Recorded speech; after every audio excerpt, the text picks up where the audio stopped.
Check the healthy daughter first, my mother told the nurse while I was lying on the hospital floor trying not to lose consciousness or my baby. I still remember the coldness of the tile against my cheek and the sharp smell of antiseptic filling the prenatal imaging center that Tuesday morning in Dallas.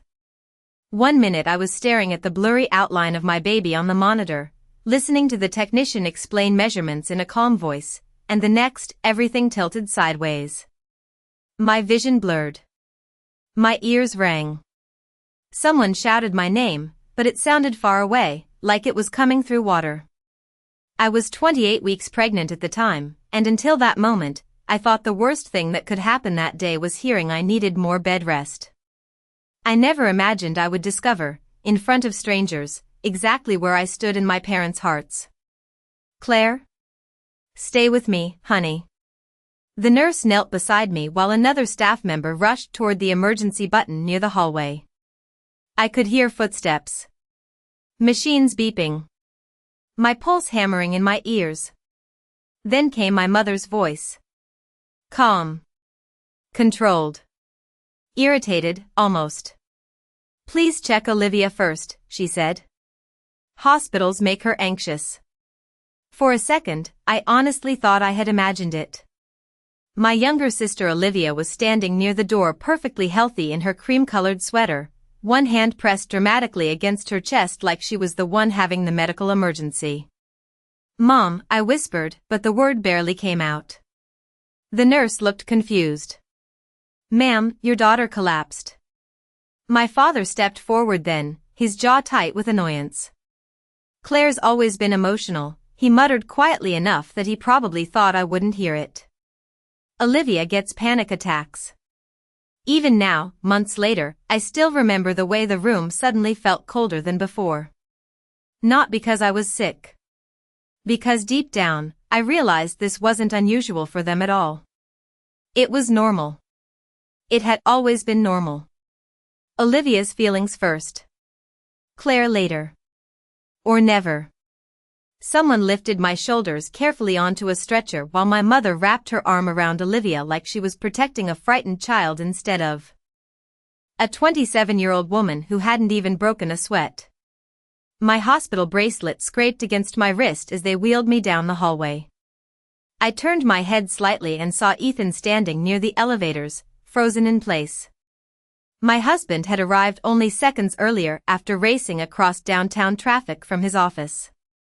His face went pale when he saw me on the stretcher. But what truly changed his expression was hearing my mother ask the nurse, "Can someone bring Olivia water?" Ethan looked from my mother to me, then back again.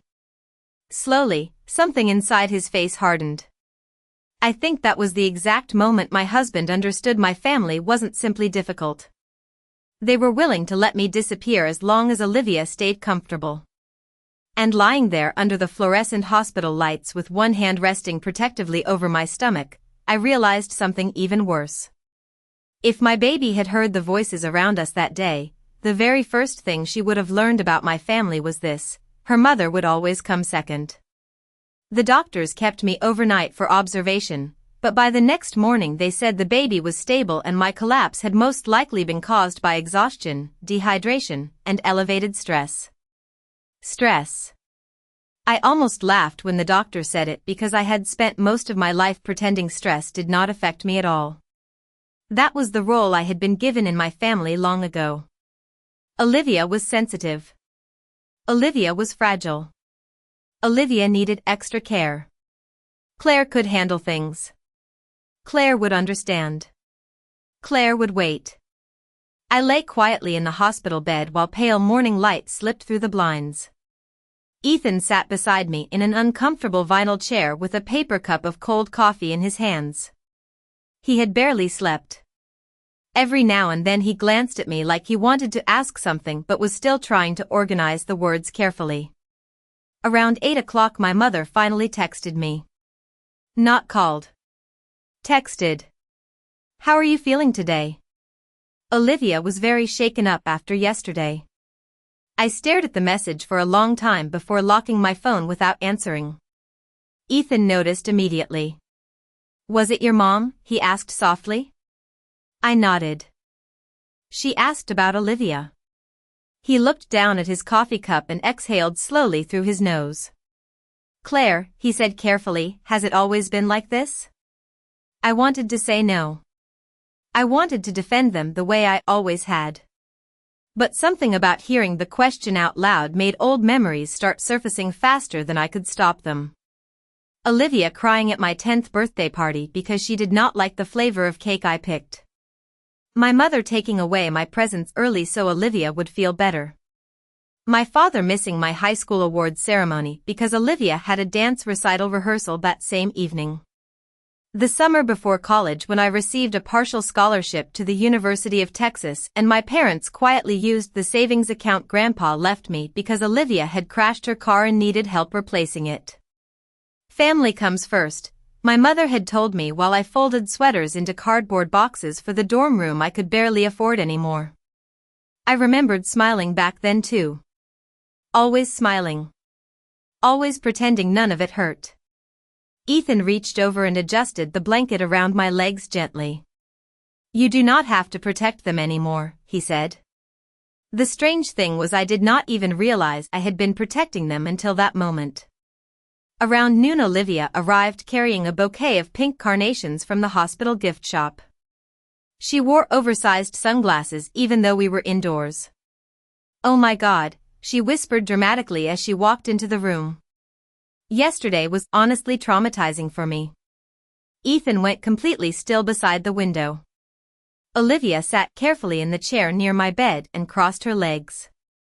I barely slept last night, she continued. Seeing you collapse like that was so scary. I looked at her quietly. Not once did she ask how the baby was doing. Not once. Then my mother walked in behind her carrying 2 iced coffees. One for herself. One for Olivia. Nothing for me. There are my girls, she said brightly, though her eyes immediately checked Olivia's face first. Honey, did your headache go away? I watched my mother smooth Olivia's hair back gently while my own foreline tugged painfully against my arm every time I shifted in bed. And suddenly I understood something I think I had avoided admitting my entire life. My parents did love me. In their own way, maybe they always would.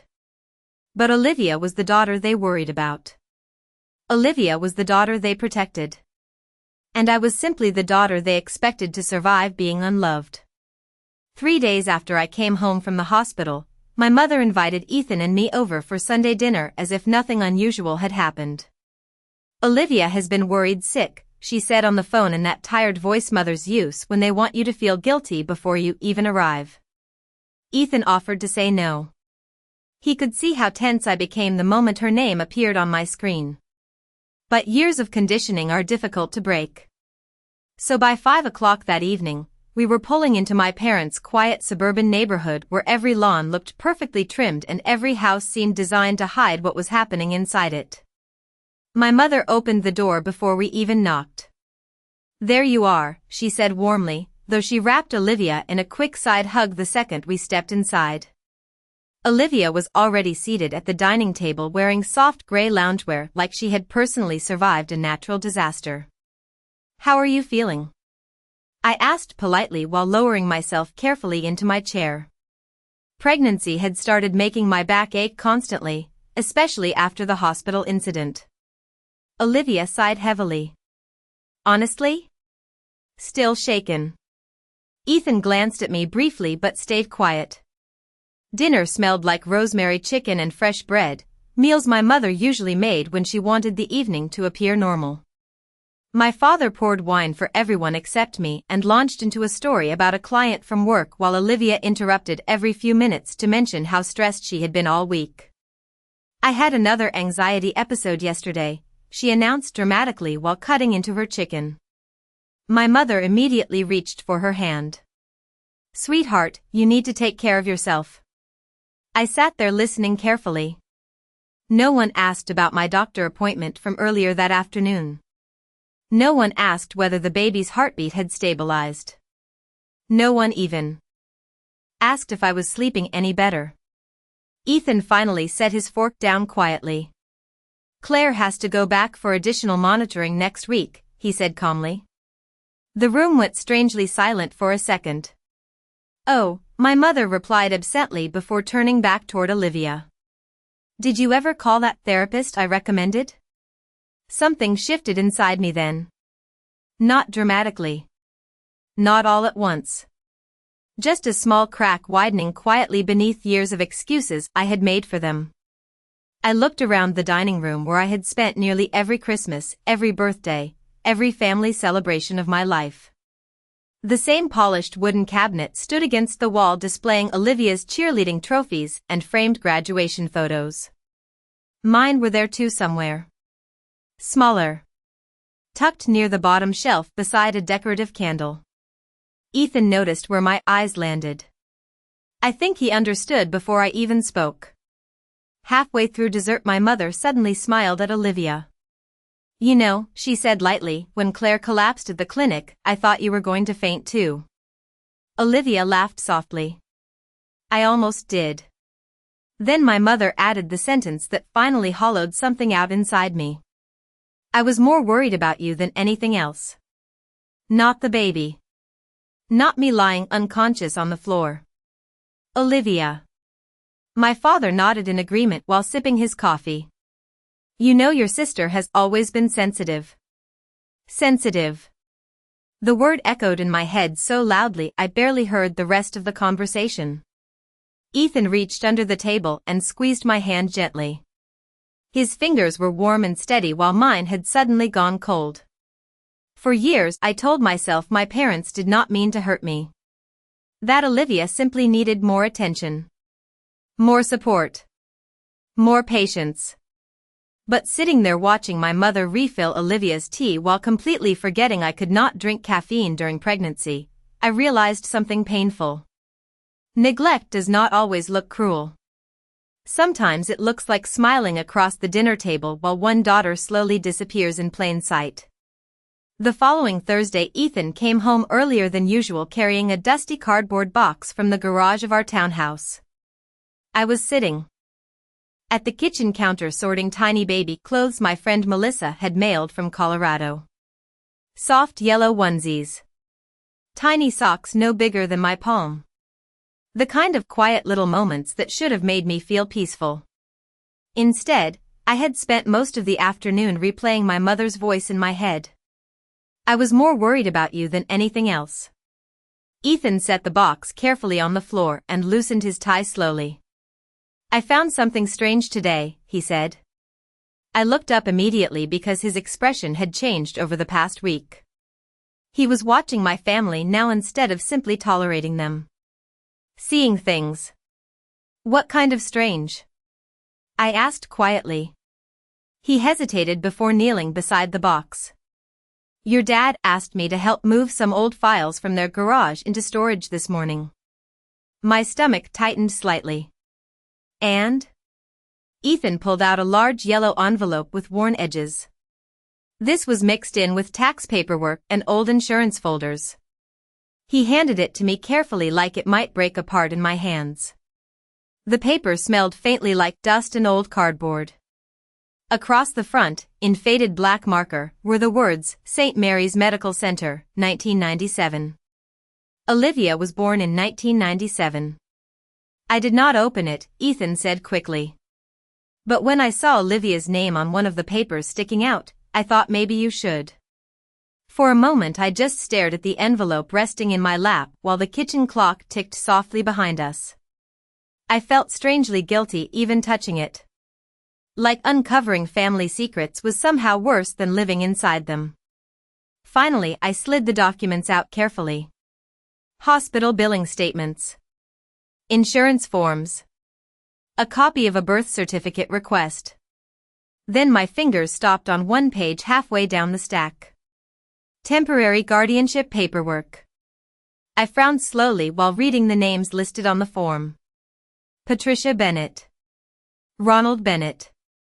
Infant female child transferred under emergency family placement. Ethan sat down beside me silently. Claire, he asked after a long pause. I kept reading. Dates. Signatures. Legal terms I barely understood. But one thing stood out immediately. Olivia's birth records had been amended nearly 8 months after her supposed birthday. "This does not make sense," I whispered. My hands had started trembling slightly again, the same way they had in the hospital. Ethan leaned closer. "Could she be adopted?" I almost answered no automatically. Almost. But then memories started surfacing too quickly to ignore. The way relatives sometimes exchanged strange looks whenever Olivia's childhood was mentioned. The fact that there were almost no baby photos of her before age 1. The way my mother became tense anytime someone mentioned my Aunt Caroline, her older sister who died before I turned 6. I looked down at another paper and suddenly froze completely. Across the bottom corner was a name typed in small formal letters. Caroline Hayes. My breath caught painfully in my chest. Aunt Caroline had died in a car accident decades ago. At least that was the story I had always heard. Ethan saw my face change instantly. "What is it?" he asked quietly. I handed him the page without speaking. He read the name once, then again more slowly. The kitchen suddenly felt too quiet. Too still. Outside, rain tapped softly against the windows while the overhead light cast pale shadows across the counter between us. "Claire," Ethan said carefully, "I think your parents have been hiding something for a very long time." I leaned back in my chair slowly and pressed one hand against my stomach where my daughter shifted gently beneath my skin. For years, I believed Olivia was simply loved more. Protected more. Chosen more. But sitting there with those old papers spread across my kitchen table, I realized something far more unsettling. My parents were not just favoring Olivia. They were protecting a secret. For 2 days I carried the weight of those papers around silently without confronting anyone. I moved through my routines carefully, almost mechanically. Prenatal vitamins with breakfast. 30-minute walks around the neighborhood after dinner because my doctor said gentle movement would help with stress. Warm showers before bed to ease the pressure in my lower back. But underneath every ordinary moment was the same thought repeating itself over and over. Why had my parents hidden this? Ethan wanted answers immediately. I could see it in the way he paced our living room at night with his hands in his pockets, replaying every strange interaction he had witnessed since marrying into my family. "Claire, this changes everything," he said quietly one evening while folding tiny baby blankets fresh from the dryer. "Maybe," I answered softly. But deep down I already knew it did. The following Sunday my mother hosted another family dinner. She loved maintaining traditions, especially ones that helped preserve the illusion that we were normal. The house smelled like lemon polish and baked lasagna when Ethan and I arrived. Olivia was already there sitting at the kitchen island scrolling through her phone while my mother hovered nearby refilling her iced tea before the glass was even half empty. Some things never changed. "You look tired," my mother said the second she saw me. Not concerned. Just mildly inconvenienced by my appearance. "Pregnancy insomnia," I replied while removing my coat slowly. Olivia barely glanced up. "You should really try meditation," she said casually. "Stress is terrible for the baby." Ethan nearly laughed at that, but instead he walked toward the dining room and began helping my father set plates on the table. I noticed then how nervous my father looked. Small things. Tight shoulders. Forced smiles. The way his eyes kept drifting toward Ethan and me like he sensed something shifting beneath the surface. During dinner my mother talked endlessly about Olivia's upcoming apartment move across town. "The new place has terrible parking," she sighed dramatically. "We have been helping her pack all week." I stared down at my untouched garlic bread. Last week I had spent 6 hours alone assembling a crib because Ethan was traveling for work. My parents lived 20 minutes away. They never offered to help once. "You know," my mother continued while pouring more wine for Olivia, "your sister gets overwhelmed very easily." Something about the sentence finally cracked the last fragile thread holding my silence together. I looked up slowly. Did she always? The table went still. My mother blinked once. What do you mean? I kept my voice calm. Did Olivia always struggle that much? Even when she was little? My father set his fork down too quickly. The metal clink echoed sharply against the plate. Olivia frowned immediately. Where is this coming from? Ethan remained completely quiet beside me, which somehow made the tension worse. My mother forced a small smile. Your sister has always been sensitive. You know that. Sensitive. Again that word. Always the same word. I folded my napkin carefully in my lap. I found some old hospital paperwork in the garage. The color drained from my father's face so fast it frightened me. My mother stopped moving entirely. Even Olivia looked confused now. What paperwork? She asked.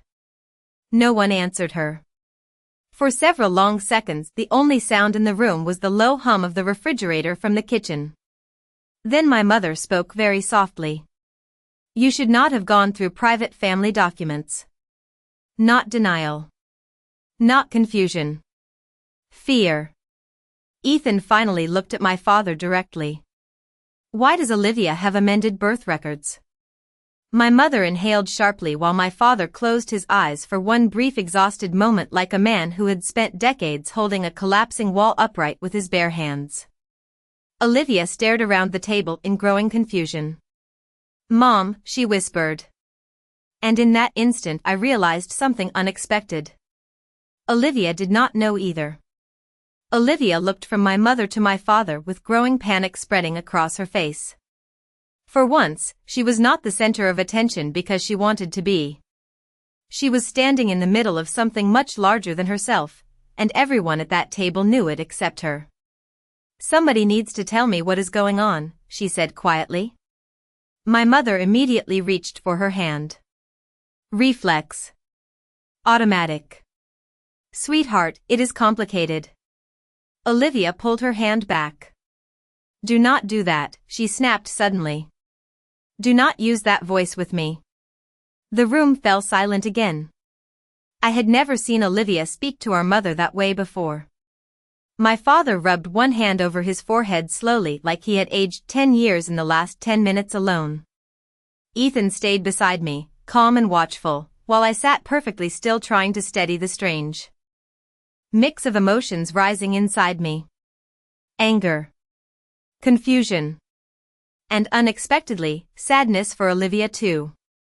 Because whatever this secret was, it had shaped both of us. Caroline was pregnant, my father finally said quietly. The words landed heavily against the silence. My mother closed her eyes immediately. Aunt Caroline.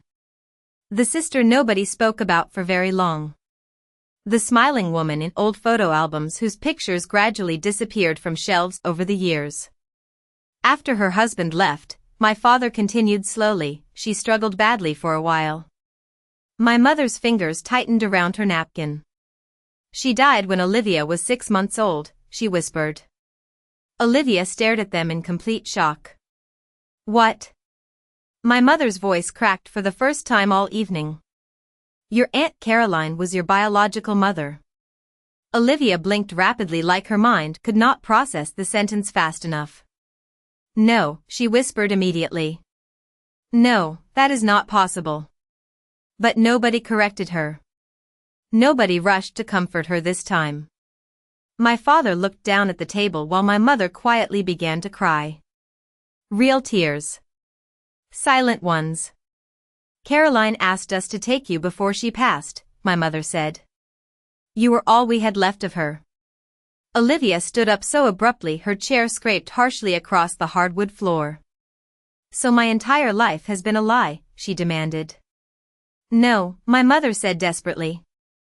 We loved you. Olivia laughed once, sharp and broken. You loved me so much you hid who I was from me? Then she looked at me. I will never forget that look for the rest of my life. confusion, fear, and underneath both, guilt beginning to bloom slowly now that she finally understood something had always been uneven between us. "Claire," she whispered. But I did not know what to say back. Because suddenly my childhood made horrifying sense. The overprotection. The obsession. The constant fear of upsetting Olivia.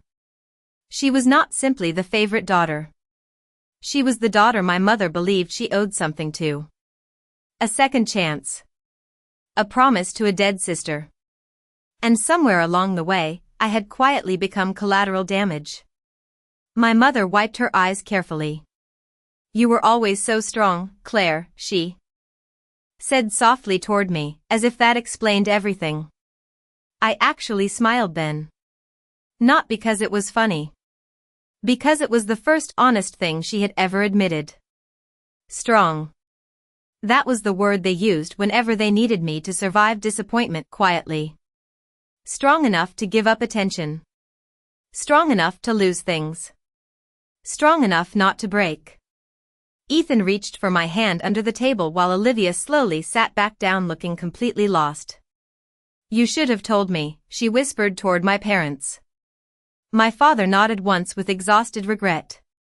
But I looked at my mother instead because another realization had settled coldly into my chest. The secret itself was painful. But what hurt more was this. Even now, after all these years, my mother still looked more afraid of losing Olivia than she ever had of losing me. After that dinner, everything changed without anyone officially admitting it had changed at all. My mother called me 3 times the next morning, but I let every call go to voicemail. Not out of anger. I simply did not know how to talk to her anymore. For 32 years, I had built my identity around being the understanding daughter. The easy daughter. The one who accepted less because someone else supposedly needed more. But now every memory looked different when viewed through the truth. Ethan noticed it immediately. "You are grieving," he told me softly one evening while helping assemble the baby stroller in the living room. "Not just the secret. The life you thought you had." I sat quietly on the couch rubbing slow circles over my stomach while rain tapped gently against the windows again. Dallas storms always rolled in heavy during late spring, darkening the whole neighborhood by early afternoon. "I keep replaying everything," I admitted. "Every birthday. Every holiday. Every time Olivia cried and suddenly the whole room revolved around her." Ethan tightened one of the stroller wheels carefully before looking up at me. "That was not your fault, Claire." "Maybe not.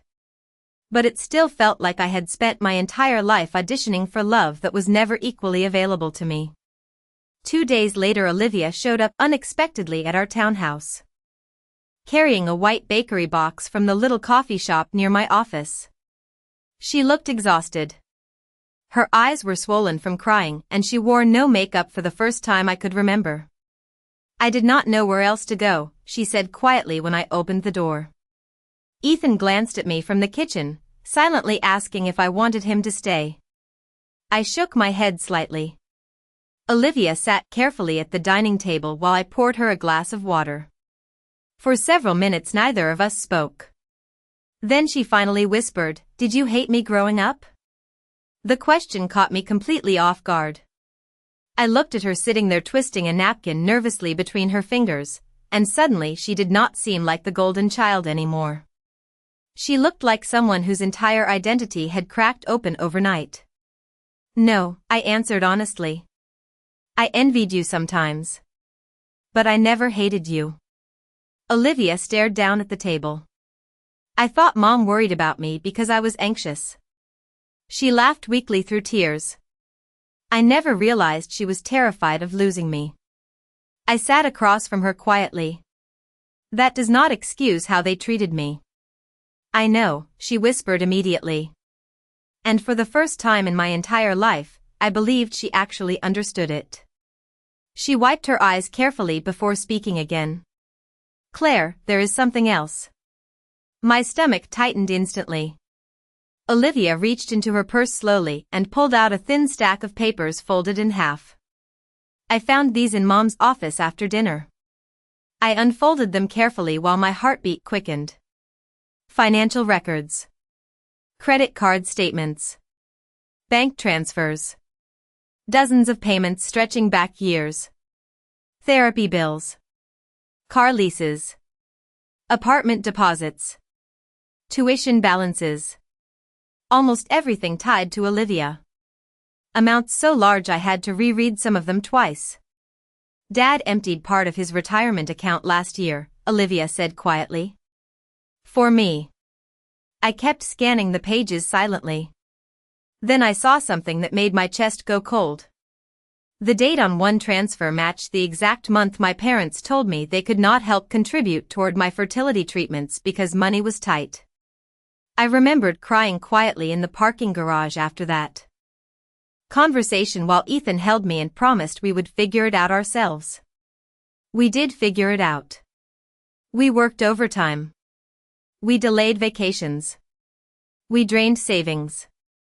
Meanwhile, my parents had quietly spent nearly $40,000 helping Olivia relocate to a luxury apartment complex downtown. Olivia's voice shook slightly. I think they have been drowning financially for years trying to protect me. I looked down at the paperwork scattered across the table and finally understood the full weight of what favoritism had cost everyone involved. Not just me. Them too. And suddenly the family I had spent my whole life chasing no longer looked powerful or stable or loving. It looked exhausted. Fragile. Built entirely around a secret nobody knew how to survive. The next month felt strangely quiet after years of emotional noise. My mother stopped calling every day. My father sent short texts asking practical questions about doctor appointments or whether the baby needed anything, but even those messages sounded hesitant now, like he no longer knew his place in my life. Olivia moved through the situation differently. She began pulling away from our parents almost immediately. Not dramatically. Just slowly. Quietly. The same way I had spent years pulling pieces of myself away from disappointment without anyone noticing. One afternoon she invited me to lunch at a small cafe near White Rock Lake. I almost said no out of habit. Not because I was angry anymore, but because spending time alone with Olivia still felt unfamiliar. Growing up, we were sisters in title more than reality. She had lived inside the orbit of our mother's constant attention while I learned to survive outside it. But when I arrived, she stood up awkwardly and hugged me first. You look good, she said softly while we sat down near the windows overlooking the water. Pregnancy suits you. I smiled politely and ordered iced tea while Olivia barely touched her coffee. She looked thinner than usual. Tired in a way expensive clothes and careful makeup could not hide anymore. I moved out of the apartment, she admitted after several minutes of silence. I blinked in surprise. What happened? She stared down at her cup. I cannot afford it alone. There was no dramatics in her voice this time. No performance. Just exhaustion. My job cut bonuses 3 months ago, and honestly, she gave a weak laugh. I never learned how to manage money because Mom and Dad always fixed everything before consequences reached me. I sat quietly listening while sunlight flickered softly across the lake outside. Do they know? I asked. Olivia nodded slowly. Mom cried for 2 hours when I told her I signed a lease somewhere cheaper. I could picture it perfectly. My mother treating Olivia moving into a normal apartment like a personal tragedy while I had spent years quietly figuring things out alone because nobody was coming to rescue me. Olivia folded her hands together nervously. Claire, I need to ask you something. I looked up carefully. Did you ever feel guilty for needing anything? The question hit harder than I expected. Because the answer was yes. Constantly. I remembered apologizing for college expenses. Apologizing for wedding costs. Apologizing for fertility treatments. Apologizing for being pregnant during a stressful time for the family after Olivia's breakup 2 years earlier.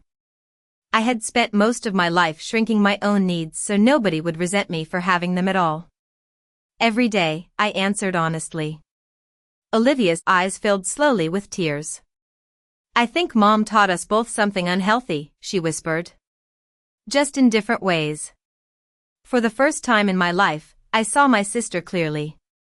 Not as the favorite child. Not as my competition. Just another woman shaped by the same damaged love that raised me. A week later my mother called unexpectedly while Ethan and I were organizing the nursery.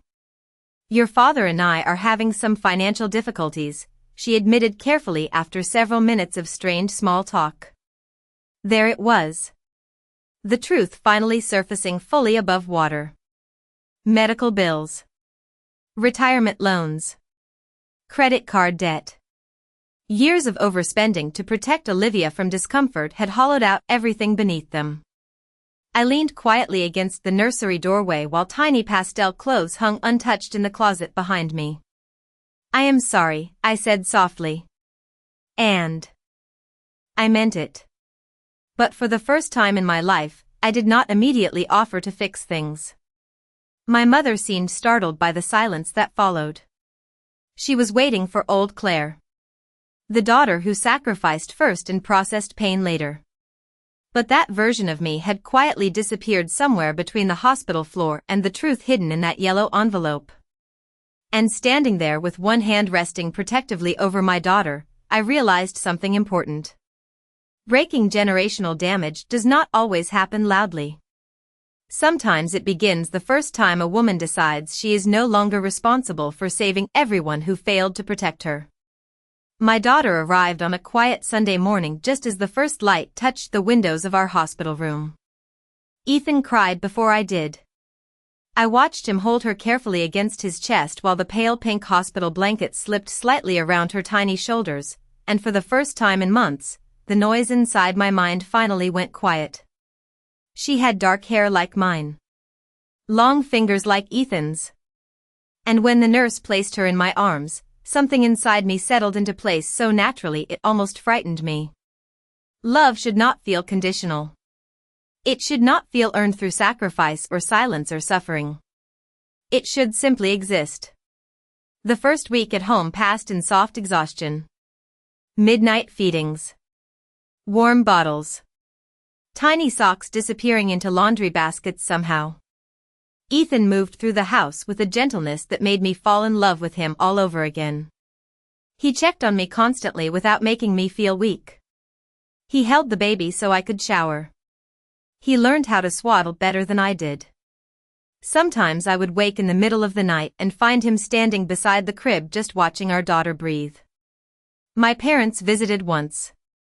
My mother arrived carrying 3 shopping bags full of baby clothes while my father followed quietly behind her holding flowers. The visit lasted less than an hour. My mother kept trying to help organize things inside the nursery, adjusting blankets and wiping already clean counters because she clearly did not know how to speak to me anymore without fixing something. Olivia came separately later that evening. She held her niece carefully and cried silently halfway through the visit. I think this is the first healthy thing our family has had in a long time, she whispered while rocking gently in the chair near the window. I understood what she meant. Healing did not arrive all at once. It came slowly. In boundaries. In honesty. In uncomfortable silence where old patterns used to live. 3 months later my phone rang while I was folding baby laundry in the living room. My mother. I almost let it go to voicemail again.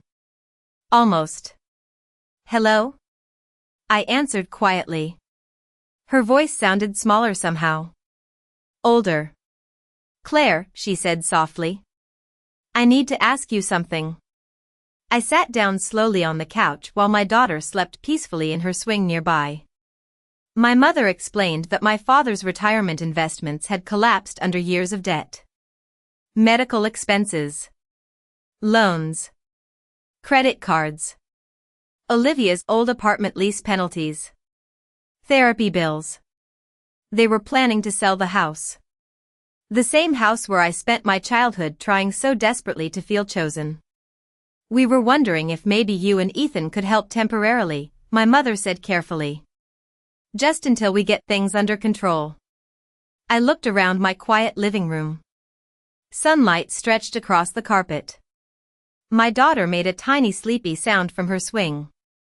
Ethan was outside watering the small garden boxes we built together after she was born. Peace. Real peace. Not the performance of it. My mother kept talking nervously into the silence. Explaining. Justifying. Hoping. But for once, I did not feel guilty listening to her struggle. Mom, I said gently, interrupting her for the first time in years. She stopped immediately. I love you. But I cannot spend my life rescuing people who never protected me. The line went very quiet. Then she whispered, Claire. I glanced toward my daughter again. Toward the little girl who would never have to earn softness by suffering quietly for it. You always told me Olivia needed help more than I did, I said softly. So maybe you should check on your healthy daughter first. I ended the call before she could answer. Then I stood up slowly and walked toward the nursery where afternoon light spilled softly across the walls. My daughter stirred gently as I lifted her into my arms. And holding her there against my chest, I realized something that would have once broken my heart to admit. I no longer needed my parents to finally choose me. Because I had already chosen myself.